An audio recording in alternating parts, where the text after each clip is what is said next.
Boa tarde a todos. Bom, passamos aqui por 2 debates maravilhosos, né, que já elucidaram bastante aqui nossas ideias. Passamos pela receita, vimos o quanto é importante essa reforma tributária para que a gente melhore a arrecadação do nosso Estado. E depois vimos aí como é difícil gastar com qualidade, né? Aí chegou a questão do gasto público, que a gente precisa de dados, a gente precisa de diagnóstico para fazer um planejamento bem elaborado, para depois controlar este planejamento e para que a gente tenha gastos efetivos em programas que combatam as desigualdades sociais. E agora chegamos ao nosso último painel, que é justamente como nós vamos falar com a sociedade, como os órgãos públicos vão mostrar para a sociedade exemplos de políticas públicas efetivas, como que a gente vai fazer com que o cidadão se empodere também, né, conheça essas políticas públicas, faça parte delas, se sinta um partícipe e nos ajude a controlar, estimulando o controle social. E eu estou aqui ao lado de 2 jornalistas que são grandes nomes, são ícones do jornalismo público. Estou aqui com a Érica Seolin, que ela é jornalista de política, tendo atuado como produtora, repórter, editora e assessora de imprensa no Senado Federal. Trabalhou na assessoria de imprensa da Presidência do Senado, nas gestões dos senadores Renan Calheiros, Eunício Oliveira e Davi Alcolumbre. Atualmente, exerce a direção da Secretaria de Comunicação Social do Senado Federal. Então, Érica. E aqui, ao meu lado esquerdo, está Cristiane Bernardes Brum, doutora em Ciência Política pelo IESP, da Universidade do Estado do Rio de Janeiro, mestra em Comunicação e Informação pela Universidade Federal do Rio Grande do Sul, docente e pesquisadora do mestrado profissional em Poder Legislativo da Câmara dos Deputados, integrante do Instituto Nacional em Ciência e Tecnologia em Democracia Digital, integrante da Global Research Network on Parliaments and People, vinculada à Universidade de Londres, e atua na área de comunicação e política, principalmente nos seguintes temas: parlamento digital, parlamentares e internet, etnografia dos parlamentos, atuando como professora e pesquisadora do CEFOR, Centro de Formação da Câmara dos Deputados.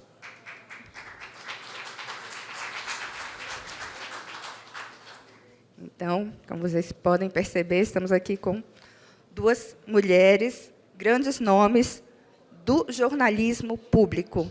E é isso que a gente vem agora a debater, né? Como eu falei, como nós vamos passar para a sociedade, transmitir todas essas políticas que o governo faz em prol da população. Como que o cidadão vai se empoderar e fazer parte dessas políticas e, ao mesmo tempo, estimular o controle social. Então, cada uma tem, né, continuando com a metodologia que o João já explicou aqui para vocês, estamos fazendo um debate, uma forma mais dinâmica, né, não somente apresentações, mas estamos inovando. Normalmente, os eventos em direitos, eles são, né, com mais apresentações, e dessa vez nós inovamos.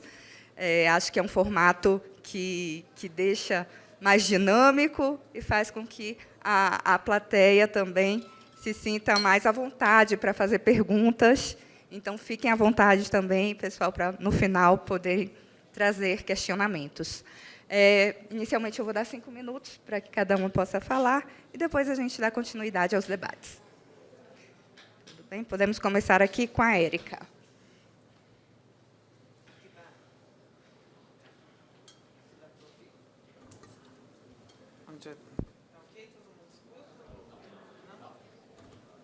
Vem aqui para mim, por favor. Agora deu certo.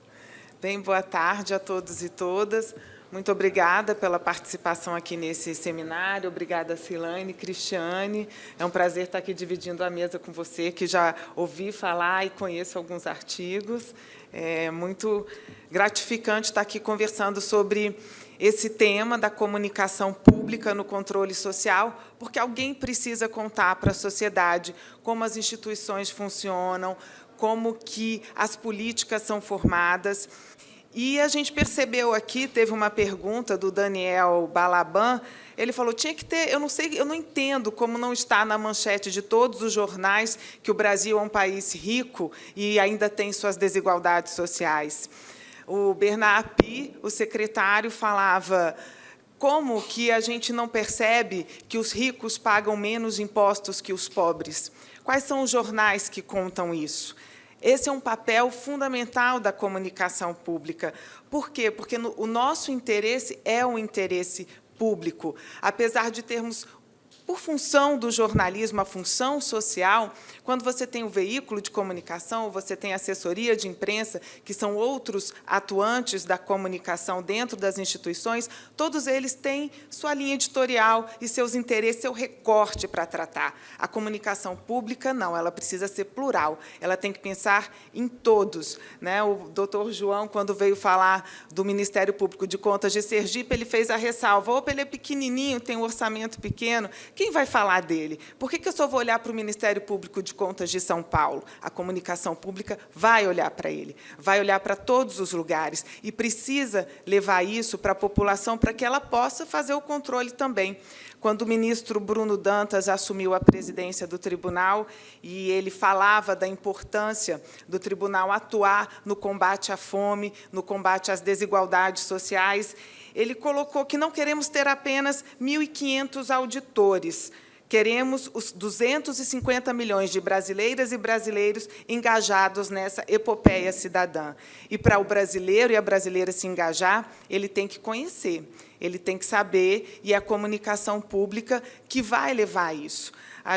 E não só de uma forma nas transmissões ao vivo. Nós temos hoje TV Câmara, TV Senado, quase todas as instituições têm a transmissão das suas sessões, dos seus atos públicos, para que a população conheça. Então, ali pega diretamente, o que é muito importante, porque atende até ao princípio da publicidade da administração pública. Faz parte disso. Basta a gente lembrar que, quando o YouTube suspendeu as sessões do TCU no início do ano passado, todos os julgamentos previstos naquele dia foram suspensos. E a nota do TCU já falava, esses julgamentos precisam ser públicos por imperativo constitucional. Então, a gente precisa dar publicidade a isso. E explicar também, porque faz parte da Lei de Acesso à Informação a transparência. Eu poder utilizar de todos os meios tecnológicos acessíveis para explicar para o cidadão como isso funciona.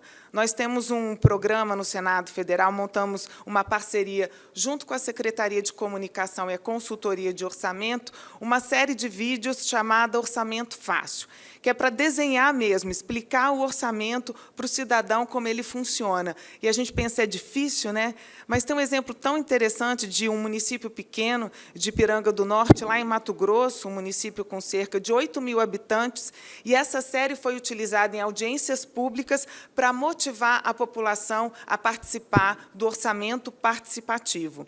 E ali essa população, os jovens, os estudantes, foram lá e batalharam por áreas de lazer e conseguiram, naquele orçamento, a execução de 2 quadras poliesportivas. Os moradores, assustados com os roubos ali de maquinários agrícolas, que é muito importante para a economia local, conseguiram uma linha de monitoramento ligada a uma central da Polícia Militar, uma linha de câmeras de segurança. E aí, como eles participaram, eles pediram, conseguiram no orçamento, eles também fiscalizaram, eles também quiseram saber se aquilo estava sendo implantado e o prazo da implantação daquele recurso. Então, quando a gente usa a comunicação para explicar para o cidadão, ele participa. E a gente não pode subestimar o cidadão. A linguagem, quando ela é bem tratada e a comunicação faz isso, ele entende, ele se engaja e ele vai atrás. E eu trago aqui mais uma questão, não só da comunicação, mas que a gente pense também nas nossas plataformas de desenvolvimento. Eu falei muito rápido aqui do YouTube, que suspendeu sessões do TCU e vem suspendendo de algumas câmaras legislativas também. Então, que a gente pense na comunicação pública, não só na sua forma de falar, mas na forma de distribuir, porque nós estamos deixando o poder de distribuição, olha, eu vou dar o strike, que é como a gente chama no YouTube, vou cortar esse canal na mão de um ente público, no caso do YouTube, que nem é do Brasil, né, está lá fora. Então, a gente precisa dar atenção para isso e pensar nisso se a gente quer mesmo que a população participe desse controle externo para pedir as desigualdades sociais. E, como lembrou o secretário, quando o eleitor, que também é o consumidor, ele pode opinar, opa, eu vou colocar 1% a mais no meu imposto, porque isso vai trazer segurança, ele precisa saber, ele precisa conhecer. E a comunicação pública vai estar ali para explicar todas essas nuances. Essa é a minha provocação. A Érica tocou num aspecto muito importante, que é a real transparência, né? O professor Scaff, ele costuma fazer até um paralelo entre o princípio da publicidade e da transparência. Para ele, tem até uma diferenciação. A publicidade é você publicar ali os atos públicos, né, no Diário Oficial, e dar transparência é realmente você transformar aquele ato que foi publicado em algo palatável, em algo que a população realmente compreenda. E aí ela passa a ser um partícipe dessa transformação. Mas agora eu vou passar a palavra aqui para a Cristiane. Tudo bem, Cristiane? Obrigada pelo convite, prazer estar aqui. Minha história com o TCU é longa, é bem antiga. Antes de começar, vou falar uma anedota, porque quando eu fiz o concurso para a Câmara, eram 2 vagas para a minha área. E aí o TCU fez uma avaliação e essas vagas aumentaram para 20. E eu entrei, então queria fazer um agradecimento inicial ao TCU por ter permitido o meu ingresso no serviço público de alto padrão, né, em Brasília e tudo mais. Mas, anedotas à parte, gente, acho que eu anotei tanta coisa que não tem tempo, né, para falar tudo. Mas eu vou começar pela última coisa que eu anotei, que é a questão da transparência e da publicidade, né?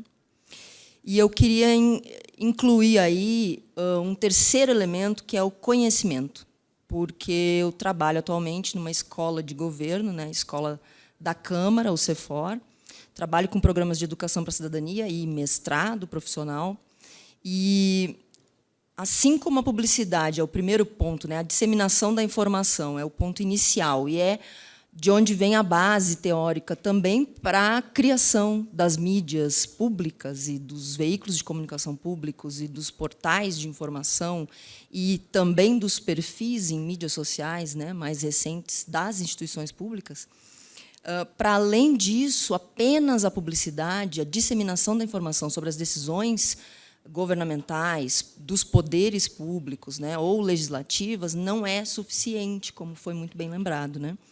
A transparência não se faz apenas pelo acesso à informação, mas que tipo de informação, que tipo de dados, que qualidade, né, que tem esses dados. São discussões que estão sendo feitas na área, né, de transparência, de digitalização das instituições e também de comunicação. Mas apenas fornecer as informações não é suficiente para que se tenha esse exército, né, vamos dizer assim, de mais de 200 milhões de cidadãos fiscalizadores do poder público, né? Que o controle social realmente se efetive. Nós sabemos que a produção do conhecimento ela é um pouco mais complexa do que o simples acesso à informação.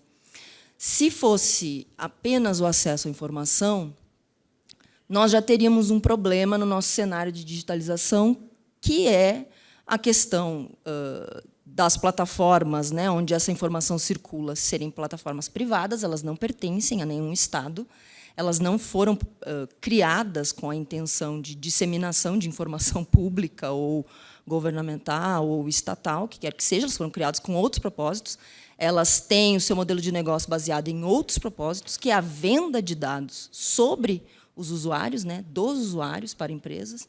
Então, vejam, elas formam uma ecologia muito distante do que é a ecologia da comunicação pública, né? Como a Érica falou, a questão do interesse público e da disseminação de informações que permitam aos cidadãos decidirem melhor sobre também os rumos de seus governos, de suas instituições, entre elas, né, as instituições legislativas, mas também as instituições de controle.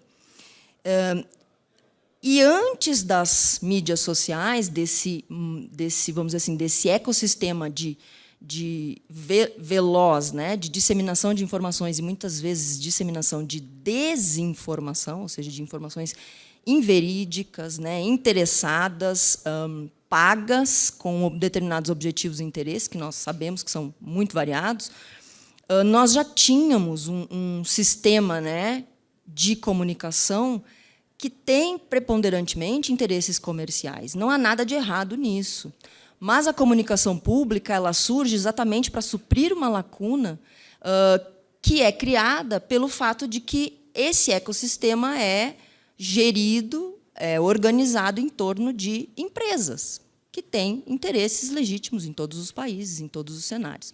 Então, por mais que nós falemos, né, de liberdade de expressão, liberdade de opinião, que são pilares, né, constitucionais nos regimes democráticos, não é suficiente termos apenas o mercado atuando. Então, a comunicação pública surge desta percepção de que há uma necessidade de disseminação de informações que não será feita necessariamente por empresas, porque não atende a interesses diversos e, às vezes, contraria os interesses de boa parte do mercado, de boa parte dos agentes públicos, inclusive, né? E quando nós falamos de comunicação pública para fiscalização, né, para membros do Tribunal de Contas ou procuradores, enfim, nós vamos além, porque aí você vai ter uma necessidade de que essas informações sejam legíveis, né? No legislativo, nós temos também essa dificuldade. Como tornar o discurso político, o discurso legal, né, do direito palatável, compreensível para uma população com o nível de desigualdades educacionais, cognitivas, materiais, de acesso à informação que nós temos, né? E eu gostaria de terminar com uma outra anedota, né, sobre que eu acho que é sintomática dessa situação. Nesse ano, a TV Câmara completa 25 anos, né, de existência. A TV Senado é um pouco mais antiga, né? A TV da Assembleia de Minas é a mais antiga do sistema de mídias legislativas, já está completando quase 30 anos. Então, são veículos criados na década de 90. E, quando da fundação da TV Senado, o Boris Casoy era âncora, né, de um telejornal. Vocês lembram do Boris Casoy, né, gente? Todo mundo aqui acho que tem idade para lembrar, né? Ele noticiou a criação da TV Senado e aplicou, ao final da notícia, o seu conhecido bordão: é uma vergonha o Senado ter uma emissora, um canal de televisão próprio. Onde que estão aplicando os recursos? É para isso que a gente paga imposto, para que os senadores tenham uma TV deles, para que eles apareçam, para que eles façam propaganda para os eleitores, façam campanha eleitoral antecipada para os eleitores. Esse era o argumento na década de 90. Então, vejam, acho que a gente já caminhou bastante nessas quase 3 décadas.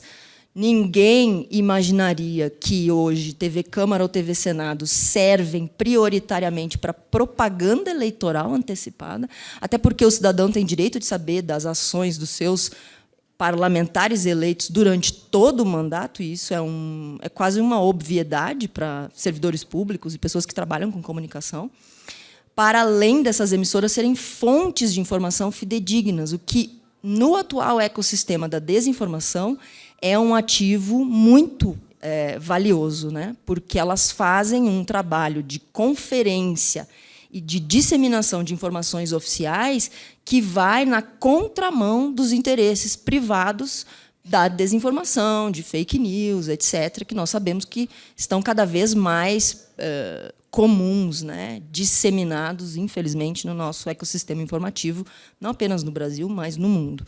Então, acredito que o papel, né, de veículos de comunicação públicos, de portais de comunicação das instituições, do trabalho, né, dos tradutores, né, dos técnicos, dos servidores públicos que traduzem essa informação, que disponibilizam os dados abertos, que criam os bancos de dados para que a sociedade, as instituições, os cidadãos consigam acessar a informação dos seus governos, ela é essencial no nosso regime democrático, né?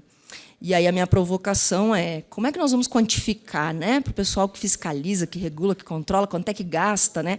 Gasta muito a TV Senado para fazer o que faz, né? Gasta muito a TV Câmara. Como é que a gente economiza, né? Como é que se quantifica o trabalho que é feito? É pela audiência do Ibope, né? Nem existe mais Ibope, mas sou da época do Ibope. É pela audiência, quantos telespectadores estão conectados, quantos ouvintes tem a Rádio Câmara? São questões que preocupam, né, os servidores que estão lá e também a sociedade, né? Eu acho que a gente precisa pensar também em formas de medida, talvez, qualitativas, né, para além do gasto orçamentário e numérico, né? A qualidade do resultado, que era uma coisa que estava sendo falada na mesa anterior, né? Uso a mesma quantidade de recurso, mas tenho 15% a menos de resultado. Então, deu errado, né? Não adianta economizar esse recurso se não chega, né, em quem tem que chegar. Eram essas as minhas primeiras considerações. Vamos ver para onde a conversa se encaminha. Obrigada. Bom.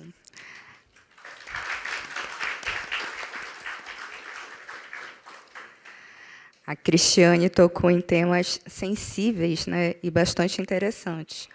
O primeiro deles, eu diria que eu também sou formada em jornalismo, né, e um dos primeiros impactos de um estudante de jornalismo é justamente essa desinformação. Eu acho que é quando a gente entra na faculdade cheio de idealismo e toma aquele impacto. A gente percebe que os jornais, na verdade, refletem os seus patrocinadores. E aonde a gente vai buscar a informação de qualidade, onde a gente pode confiar. E aí eu vejo que a comunicação pública surge como a comunicação que deve trazer aqueles dados fiéis, né? É onde a gente vai realmente poder confiar. Bom,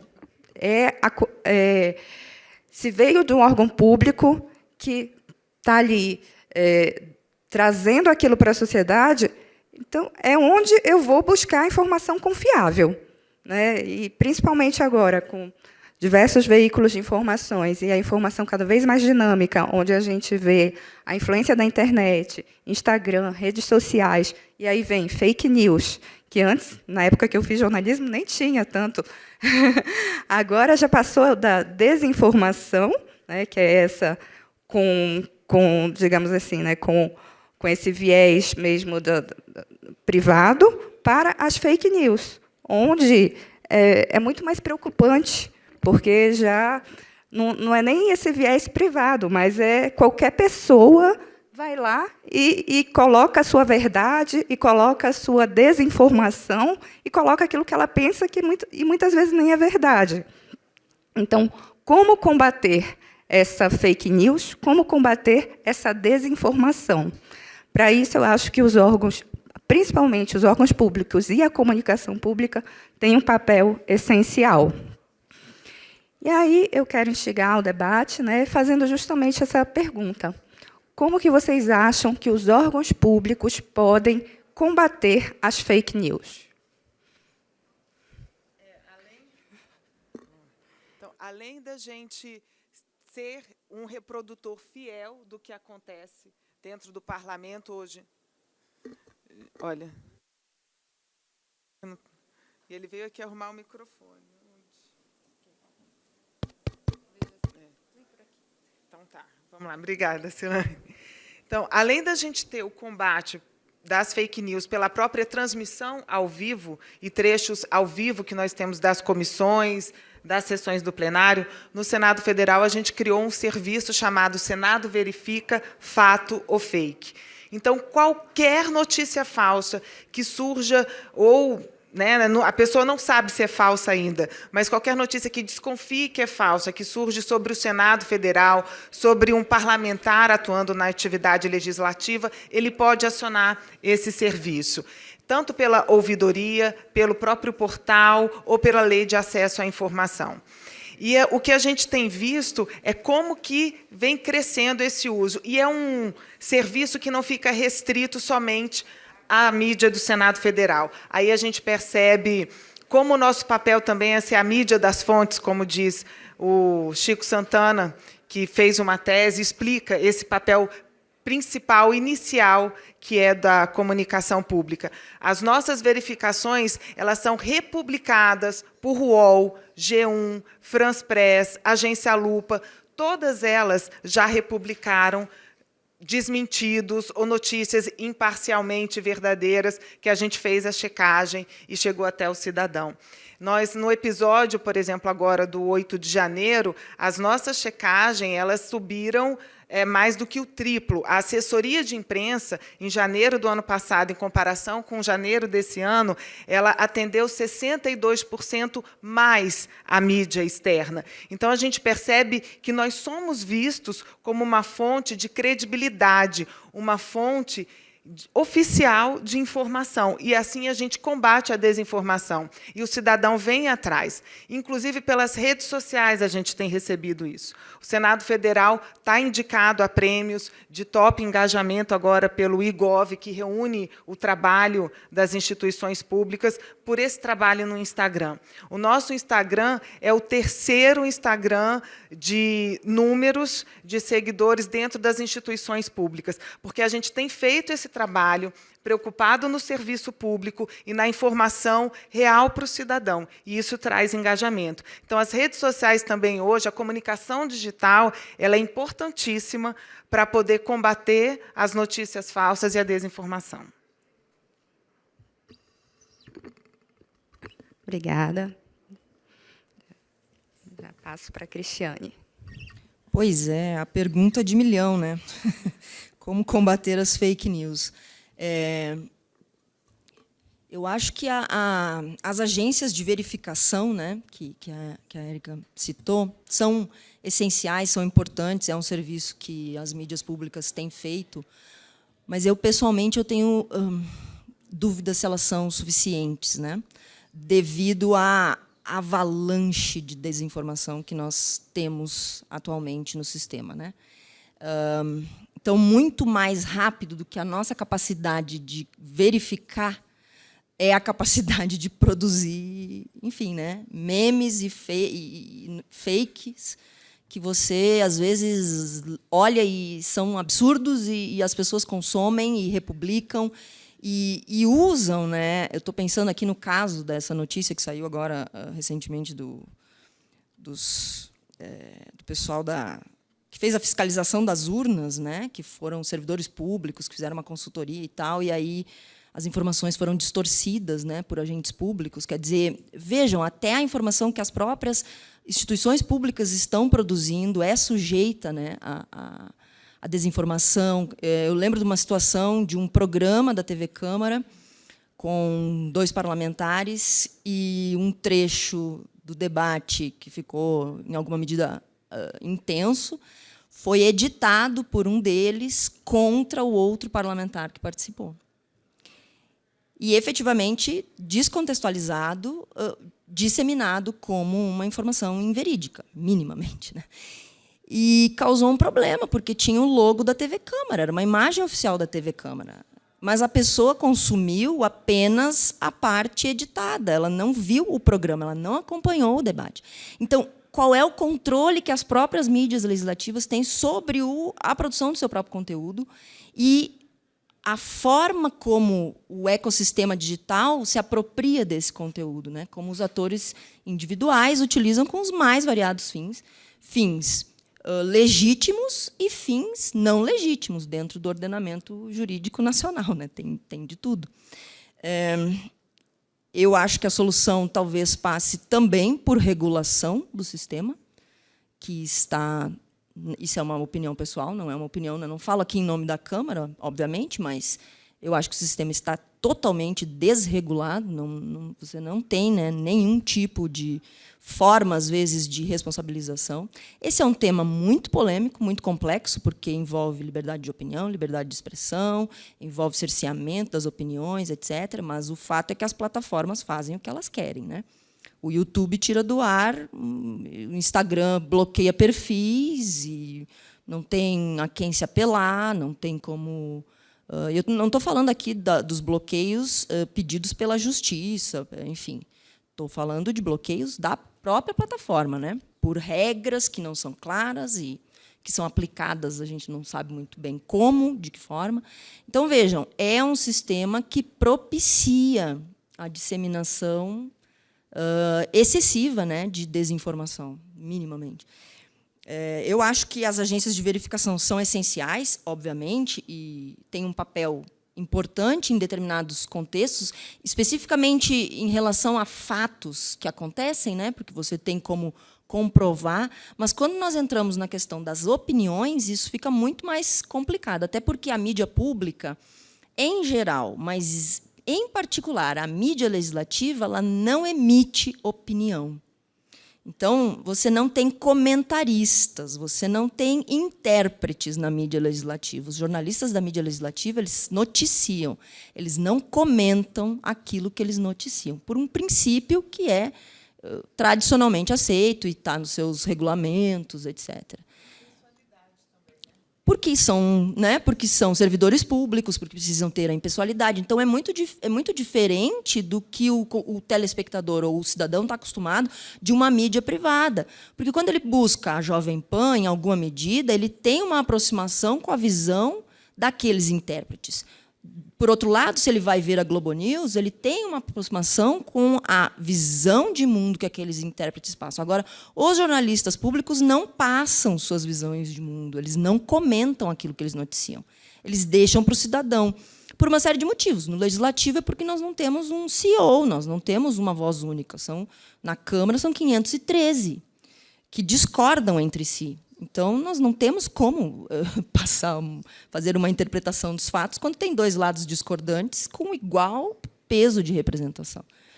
Agora, eu acho que a regulação é uma discussão que nós vamos precisar enfrentar em algum momento, né? Porque só as agências de verificação, infelizmente, não estão dando conta de...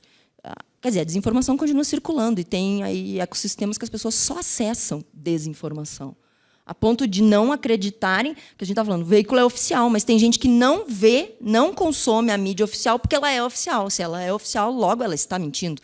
Ela tem o ponto de vista do governo, eu não votei nesse governo, não gosto desta mídia.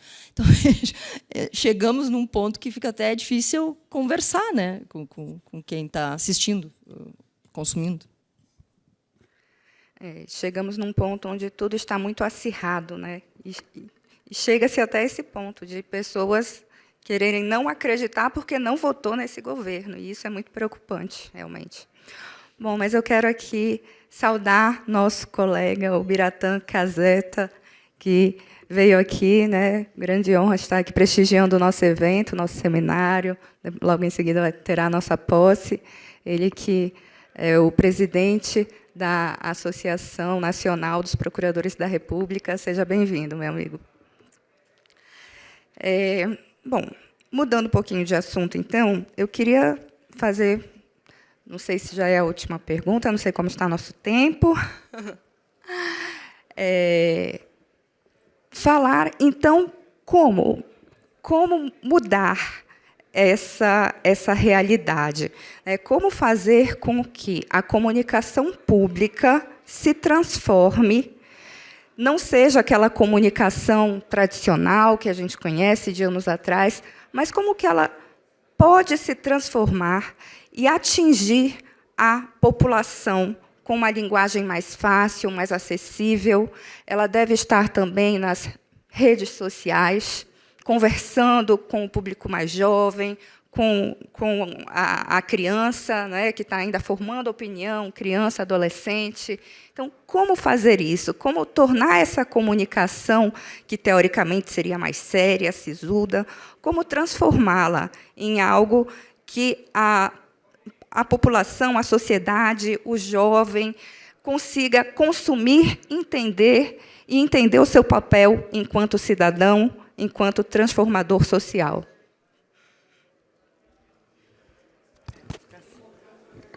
Eu acho que essa é que é a pergunta de milhões. Outra, né?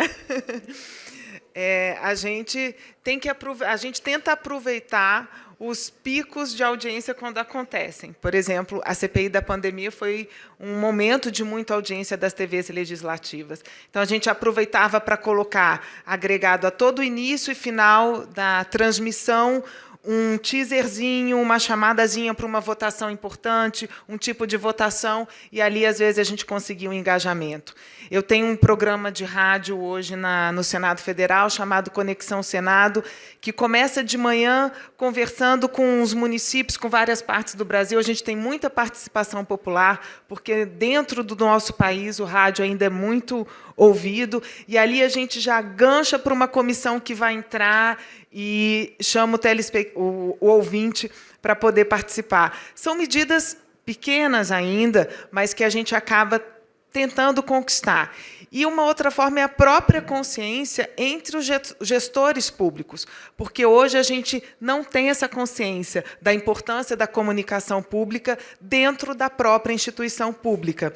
Então, a gente fica brigando para explicar a importância, que ela tem um papel, que, quando ela é bem feita, inclusive os próprios veículos de comunicação reproduzem, porque as redações estão ficando enxutas, os recursos também privados estão enxutos, e hoje a gente tem jornalistas que pegam todo o material que a gente faz de fotografia, de vídeo, é tudo cedido pela imprensa do Senado Federal e trabalhada pela imprensa do Brasil inteiro, seja de uma grande mídia, seja de um pequeno blog no interior do país.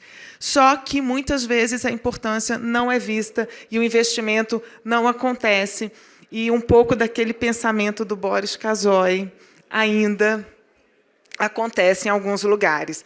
Então, é uma consciência, uma educação que precisa ser vista por todos, essa importância também.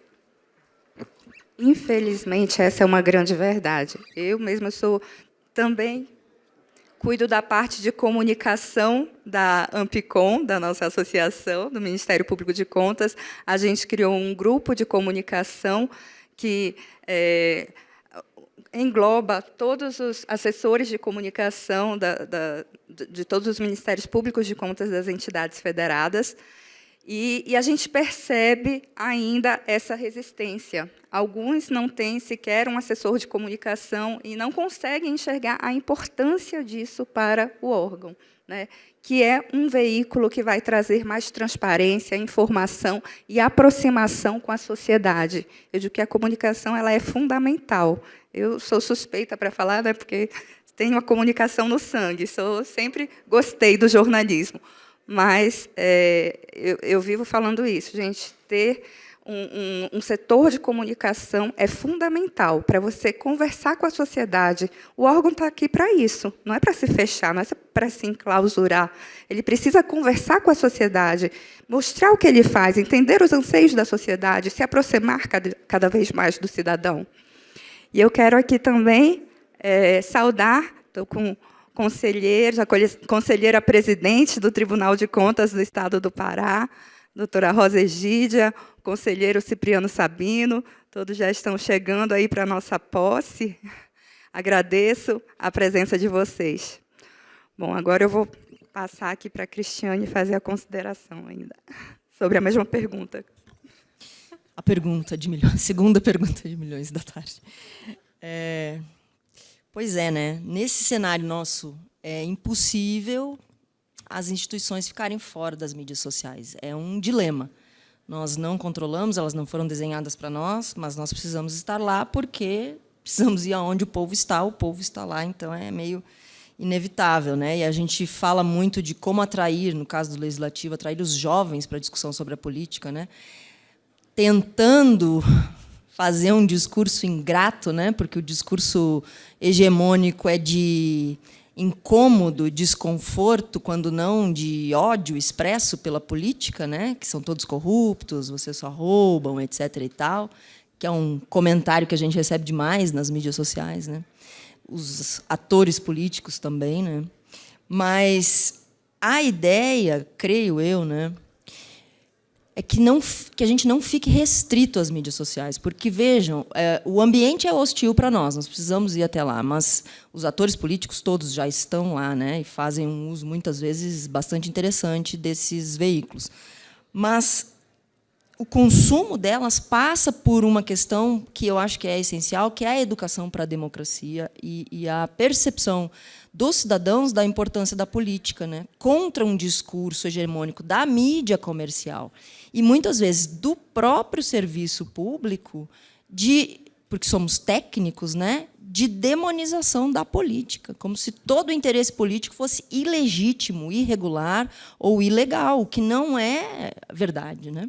Pelo menos na minha opinião. Então, eu creio que as iniciativas de educação, né, que vão buscar o engajamento dos jovens, por exemplo, né, os programas de educação para a democracia que as casas legislativas fazem, que os órgãos públicos em geral fazem, né, órgãos do judiciário, de informação, também se conjugam numa... A estratégia de comunicação pública ela precisa ser maior do que apenas focar nas mídias, sejam analógicas ou agora todas digitalizadas, né? Porque volto lá para o início, né, da nossa conversa, só a transmissão de informações, só a disseminação de informações sobre os órgãos públicos não é suficiente, né, para que as pessoas se apropriem e compreendam o papel delas, inclusive como fiscalizadoras do funcionamento desses órgãos públicos, né? Então, eu acho que o engajamento, ou a tentativa de engajamento por meio da comunicação pública e da educação para a democracia poderiam ser estratégias combinadas que talvez nos levassem assim a uma fatia maior da população, né? Aceitando que nem todos vão consumir as informações que nós produzimos e vão entrar em contato com as nossas instituições, mas todos têm que ter a possibilidade mínima de, quando precisarem e quiserem e se disporem e acharem que é relevante, poderem entrar em contato com as nossas instituições, né? Ainda que eles muitas vezes não queiram. Bom, nosso tempo está se esgotando. Quero saudar também a presença aqui do deputado federal, que é lá do nosso estado, Celso Sabino. Muita honra tê-lo aqui. Gostaria de saber se tem alguma pergunta. A plateia tem alguma pergunta a fazer? De maneira breve. Não.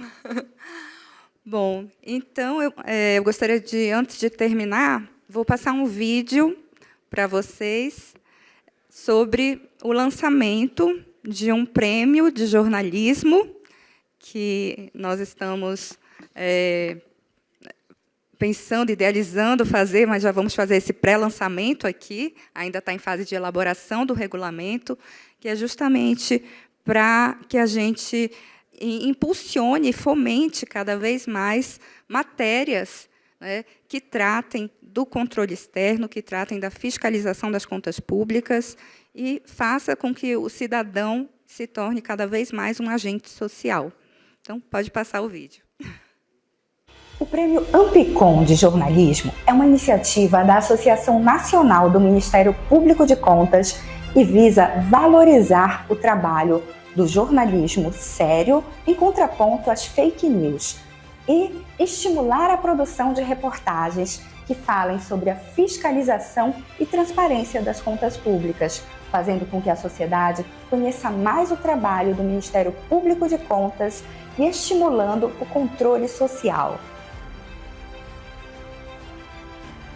Então, em breve, teremos o regulamento, onde a gente vai contar com um júri multidisciplinar, formado por procuradores, formado por jornalistas, formado por entidades, né, de classe, organizações da sociedade civil, representando o cidadão, enfim.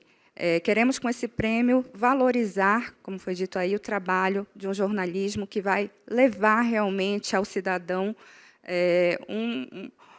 notícias que reflitam o que a gente quer fazer, que foi tudo que foi debatido durante a nossa tarde super produtiva aqui, né? Que são políticas públicas de qualidade, que é o combate às desigualdades sociais. Então, como o governo, o Estado pode fazer isso, como a comunicação pode auxiliar também nisso, que tem um trabalho fundamental, se a gente conseguir conscientizar o cidadão, e essa premiação visa justamente trazer esse reconhecimento ao jornalismo público, ao jornalismo nacional. Bom, acho que chegamos ao fim, né? Sim, vamos agora fazer a entrega.